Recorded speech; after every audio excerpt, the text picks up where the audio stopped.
I'm making a coconut carrot weight loss smoothie. It looks simple, but you're going to love it for your digestive tract. It's really, really filling because it's packed full of fibre. Let's start off with maybe half a carrot and add some vitamin C rich kiwi fruit, about one. To that, a handful of grapes just to give it a little bit of sweetness. Oops, pop that one in there too.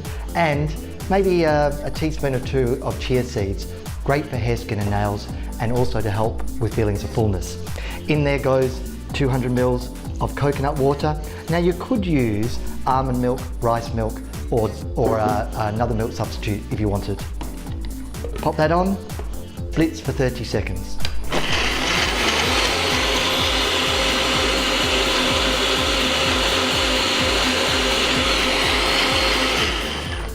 Now I know it's not the prettiest of colours, but that's not what it's about. It's about the nutrient density in there, also packed full of vitamin A and beta carotene as well.